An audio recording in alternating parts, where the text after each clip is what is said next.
Hello! അങ്ങനെ കാറ്റത്തെ കിളിക്കൂട് പുതിയ പ്രൊമോല് നമ്മുടെ നിധി ഒരു ഇന്റർവ്യൂവിന് പോവുകയാണ്. ഇപ്പൊ സർട്ടിഫിക്കറ്റ് ഒക്കെ കിട്ടിയല്ലോ. ഇനി നിധിക്ക് നല്ലൊരു ജോലി കിട്ടും അല്ലെ? അപ്പൊ അതിനു വേണ്ടി പോകുവാണേ. അപ്പൊ അവിടെ ചെന്ന് ഇന്റർവ്യൂക്ക് അറ്റൻഡ് ചെയ്ത് കഴിഞ്ഞ് ഭയങ്കര സന്തോഷത്തോടുകൂടിയാണ് നമ്മുടെ നിധി തിരികെ വരുന്നത്. അപ്പൊ സുധീഷാണ് കൊണ്ട് പോകുന്നത്. അപ്പൊ സുധീഷ് പറയുന്നുണ്ട്, "നിധിക്ക് എന്തായാലും ഈ ജോലി കിട്ടും. അത് ഉറപ്പാണ്" എന്ന് പറയുന്നുണ്ട്. അപ്പൊ നിധി പറയുന്നുണ്ട്, "ആ കിട്ടും എന്നാണ് എന്റെ മനസ്സും പറയുന്നേ. പക്ഷെ ഇനി ഒരു റൗണ്ടും കൂടി ഉണ്ട്" എന്നൊക്കെ പറയും. അപ്പൊ സുധീഷ് പറയുന്നുണ്ട്, "ആ ഈ ജോലി കിട്ടിയാൽ നമ്മുടെ ഭാഗ്യാണ്" എന്നൊക്കെ പറയുവാണ്. അപ്പൊ നിധി ഇങ്ങനെ വല്ലാത്തൊരു നോട്ടം നമ്മുടെ സുധീഷിനെ നോക്കുന്നുണ്ടേ.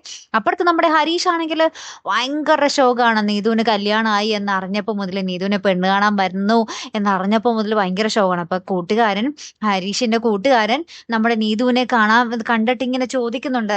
നീതുവിന്റെ കല്യാണമായെന്ന് പറഞ്ഞപ്പോ മുതൽ ഹരീഷേട്ടൻ ഫ്യൂസ് പോയ പോലെയാണ്. ശരിക്കും പെണ്ണ് കാണാൻ വന്നോ എന്നൊക്കെ ഇങ്ങനെ സത്യാവസ്ഥ അറിയാൻ വേണ്ടി വരികയാണ് ട്ടോ കൂട്ടുകാരൻ. അപ്പൊ ഹരീഷ് വല്ലാത്തൊരു അവസ്ഥയിൽ നിൽക്കുന്ന ഒരു രംഗങ്ങളാട്ടോ കൂട്ടുകാരെ ഏറ്റവും ഒടുവിൽ നമുക്ക് കാണുവാൻ സാധിച്ചതേ.